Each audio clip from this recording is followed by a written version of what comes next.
अस्सलाम वालेकुम दोस्तों, कैसे हैं हम सब लोग। उम्मीद है कि आप खैरियत से होंगे और अपने परिंदों के साथ जो है एंजॉय कर रहे होंगे।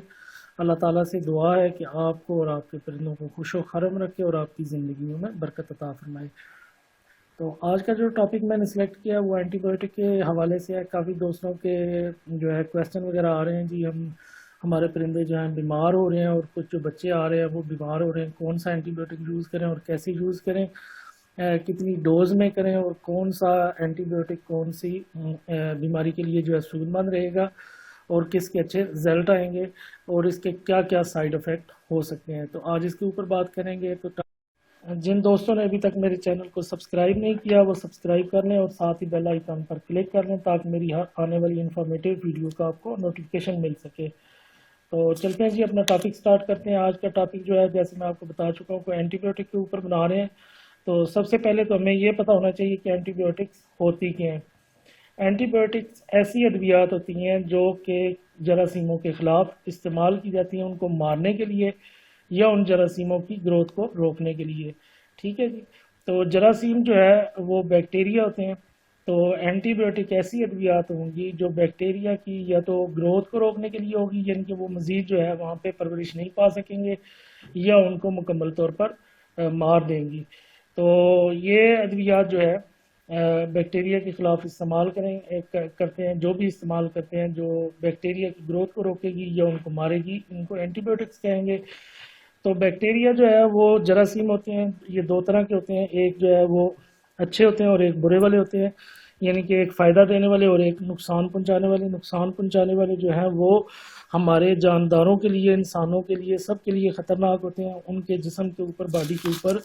नुकसानदेह इफेक्ट असर करते हैं, जबकि अच्छे वाले बैक्टीरिया जो हैं उनके हमारे जिस्म के ऊपर, बॉडी के ऊपर अच्छे असरात होते हैं और उनकी वजह से अगर वो हमारे जिस्म के अंदर है या परिंदों के जिस्म के अंदर है तो वो हमें फ़ायदा देते हैं, नुकसान नहीं देते। तो दोस्तों, जो बुरे बैक्टीरिया होते हैं यही हमें जो है हमारे जिस्म के अंदर हो या इंसान के, परिंदों के जिस्म के अंदर हो, तो यही बीमारी पैदा करते हैं और यही जानवर या परिंदे को नुकसान पहुंचाते हैं। तो जब भी किसी परिंदे के ऊपर इनका इफेक्ट होगा तो जो है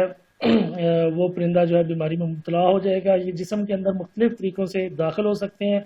या ये ज़ख़म के ज़रिए जिस्म के अंदर दाखिल हो सकते हैं, या सांस के ज़रिए दाखिल हो सकते हैं, या कोई दवाई वगैरह जो फीडिंग वगैरह आप करवा रहे हैं उसकी वजह से ये दाखिल हो सकता है, या जो पानी पी रहे हैं उनके ज़रिए जो है जिस्म के अंदर मुख्तलिफ तरीक़ों से दाखिल हो सकता है, या जो है ये एक दूसरे के कंटेक्ट की वजह से भी आपके पास एक जगह पे अगर बैक्टीरिया ग्रोथ करे तो वहाँ से भी एक जिस्म से दूसरे जिस्म में दाखिल हो सकता है। तो इसलिए जो है मेरी काफ़ी दफ़ा आप लोगों को कहा है कि आप जो है माहौल को साफ़ सुथरा रखें। जब भी कोई परिंदा बीमार हो तो उसको आपने साइड पे कर लेना होता है। तो ये बैक्टीरिया जो है जब जिस्म के अंदर चले जाते हैं तो जिस्म के अंदर जाके अपना परवरिश शुरू कर देते हैं। जो ही परवरिश शुरू करेंगे तो 1 से 2, 2 से 4, 8, 16 इस तरह होते जाएंगे और 24 घंटे के अंदर अंदर इनकी जो है तादाद लाखों में हो जाती है, जिसकी वजह से जानवर या परिंदे के अंदर जो है ये अपने असरात दिखाना शुरू हो जाते हैं और परिंदे के जिस्म के साथ जो है ये लड़ाई शुरू कर देते हैं। जब इम्यूनिटी सिस्टम जो है, क़ुव्वत मुदाफ़त का निज़ाम जो है एक हद तक इसके साथ लड़ेगा, जब उसका एक लेवल तक वो लड़ाई कर लेगा, उसके बाद जब उससे ये तो उसके बाद जो है ये वहाँ पे बीमारी के जो है तासरात नज़र आना शुरू हो जाते हैं और परिंदा जो है बीमार होना शुरू हो जाता है और उसके बीमारी के साइन सिम्टम शुरू हो नज़र आना शुरू हो जाते हैं। तो हर बीमारी के लिए जो है हर जरासीम अलहदा होता है, हर बैक्टीरिया अलहदा होता है और हर बीमारी के लिए अलहदा से एंटीबायोटिक इस्तेमाल की जाती है। ये नहीं है कि एक ही एंटीबायोटिक तमाम बैक्टीरिया या जरासीम या हर बीमारी के ख़िलाफ़ इस्तेमाल की जाए। तो जब भी बीमारी आनी है तो आपने जो भी एंटीबायोटिक इस्तेमाल करनी है वो फिर आगे दो किस्म की होती हैं। एक होती हैं जो बैक्टीरिया को किल करती हैं और एक होती है ग्रोथ को रोकती हैं। और कुछ एंटीबायोटिक ऐसी होती हैं जो कि लो पोटेंसी की होती हैं और कुछ हाई पोटेंसी की होती हैं। तो जब भी आपने ट्रीटमेंट स्टार्ट करना है उसमें आपने सबसे पहले لو پوٹینسی کی جو ہے اینٹی بایوٹک وہ یوز کرنی ہے، ہائی پوٹینسی کی اینٹی بایوٹک آپ نے یوز نہیں کرنی، کیونکہ اگر آپ ہائی پوٹینسی کی اینٹی بایوٹک یوز کر لیتے ہیں تو اس میں ہوتا یہ ہے کہ جانور کے اوپر پہلے سٹریس میں ہوتا ہے، اور آپ جب یوز کریں گے تو اس کی پوٹینسی جو ہے وہ زیادہ ہونے کی وجہ سے، طاقت زیادہ ہونے کی وجہ سے پرندے کی قوت مدافعت اور مزید کم ہو جائے گی اور پرندہ جو ہے کمزور ہو جاتا ہے۔ یا بعض اوقات ایسا ہوتا ہے کہ آپ نے ہائی پوٹینسی کی میڈیسن یوز کر دی، ایک دن یوز کی اور وہ اس کو فرق پڑ گیا، اس کے بعد دوبارہ آپ نے ایک دن چھوڑ کے دوائی دی، تو اس کا نقصان یہ ہوگا کہ جو بیکٹیریا ہیں ان کے اندر ریزسٹنس آ جائے گی، قوت مدافعت ان کی زیادہ ہو جائے گی، اور اگر آپ اینٹی بایوٹک پھر وہ دوبارہ یوز کرتے ہیں تو ان بیکٹیریا کے اندر جو ہے قوت مدافعت بڑھ چکی ہوتی ہے اور وہ اس کے خلاف جو ہے ریئیکشن زیادہ شو کرتے ہیں اور اپنی بیماری کا جو ہے انسیڈنس ان کا زیادہ ہو جاتا ہے، جس کی وجہ سے اینٹی بایوٹک اثر نہیں کر سکتی۔ تو دوستو سب سے پہلے آپ کو میرا یہی مشورہ ہوگا کہ آپ نے جو ہے لو پوٹینسی والی اینٹی بایوٹک یوز کرنی ہے۔ فار ایگزامپل اگر کسی کے پرندے کو کوئی پرابلم بن گیا تو وہ بجائے جو ہے پینسلین یوز کرنے کے وہ سب سے پہلے جو ہے جینٹامائسین یا جو ہے کوئی اینروفلوکساسین ٹائپ جو ہے اینٹی بایوٹک یوز کرے، بجائے یہ کہ آپ پینسلین کی طرف چلے جائیں یا سیفراڈین کی طرف چلے جائیں یا فیلوسپورین کی طرف چلے جائیں یا تھرڈ جنریشن کی جو اینٹی بایوٹکس ہیں ان کی طرف چلے جائیں۔ تو وہ جب یوز کر لیں گے تو اس کی کم پوٹینسی والی جب آئندہ آپ یوز کریں گے تو اس میں فرق نہیں پڑے گا، یا اس دوران بھی فرق نہیں پڑے گا۔ تو اس چیز کا خیال رکھنا ہے۔ تو بہتر یہی ہوتا ہے کہ سب سے پہلے آپ کوئی دیسی دوائی وغیرہ ہلکا سا نسخہ دے لیں۔ اگر کسی کو پرندہ جو ہے وہ ذرا سا کمزور ہو رہا ہے یا کوئی اس میں چھینکے وغیرہ یا اس کے ناک سے مواد نکل رہا ہے تو اس کے لیے بہتر یہی ہے کہ آپ جو ہے لیمن کا پانی جو ہے اس کو تھوڑا سا پلا دیں ہلکا نیم گرم پانی میں کر کے، تاکہ جو ہے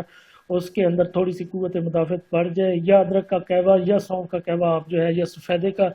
جو قہوہ ہے وہ آپ پتوں کا قہوہ وہ پلا سکتے ہیں، تاکہ اس کی نزلہ زکام جو کھانسی ہے وہ تھوڑا سا فرق پڑ جائے۔ اگر نہیں پڑتا تو اس کے بعد جو ہے آپ نے لو پوٹینسی کی میڈیسن یوز کرنی ہے۔ نزلہ زکام میں ٹیلوسین وغیرہ آپ یوز کر سکتے ہیں، اگر پیچس وغیرہ ہیں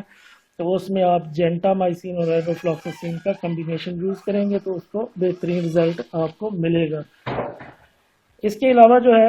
آپ نے گڑ والا پانی جو ہے وہ ہو گیا، دہی ہو گئی، یا جو ہے گاجر کا جو جوس وغیرہ ہے، یا کدو یا جو کھیرے وغیرہ ہیں یا دھنیا، ان کا سیلیڈ وغیرہ بھی بنا کے آپ ان کو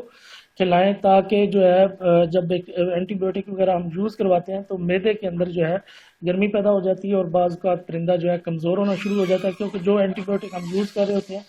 ان کا کچھ فائدہ بھی ہوتا ہے اور کچھ نقصان بھی ہوتا ہے۔ تو جب ہم یوز کرتے ہیں اینٹی بایوٹک ہائی پوٹینسی کی یا لو پوٹینسی کی، تو اس کے ساتھ ہی اس کے جو سائیڈ ایفیکٹ ہیں تھوڑے بہت، ان میں کمزوری، نکات یا موشن وغیرہ کا لگ جانا یا کھانا پینے جو ہے وہ کم کر جاتا ہے پرندہ، تو اس کے لیے ضروری ہوتا ہے کہ ہم جو ہے ساتھ میں جو ہے کوئی سپورٹیو تھراپی کے ٹائپ کا دے سکیں۔ تو اس میں میرا آپ کو یہ مشورہ ہوگا کہ آپ کو جو ہے اس کی معدے کی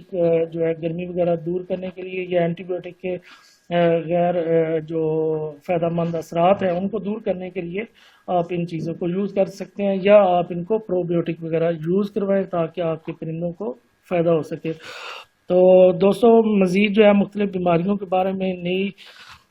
جو میڈیسن وغیرہ ہیں ان کے بارے میں آپ کو علیحدہ میڈیسن ویڈیو میں بتاؤں گا کہ کون سی میڈیسن کون سی بیماری کے خلاف بہتر رزلٹ دے سکتی ہے، یا کون سی میڈیسن کون سی بیماری میں دینی چاہیے۔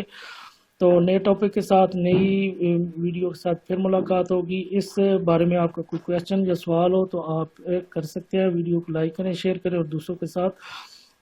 جو ہے وہ معلومات کو شیئر کریں تاکہ آپ دوسرے دوستوں کا فائدہ ہو سکے۔ جن دوستوں نے ابھی تک چینل کو سبسکرائب نہیں کیا وہ سبسکرائب کر لیں اور ساتھ ہی بیل آئیکن پر کلک کر لیں تاکہ ہماری آنے والی ہر انفارمیٹیو ویڈیو کا نوٹیفیکیشن آپ کو مل سکے۔ تو تب نئی ویڈیو کے ساتھ پھر ملاقات ہوگی، تب تک کے لیے دیجیے اجازت، اللہ حافظ۔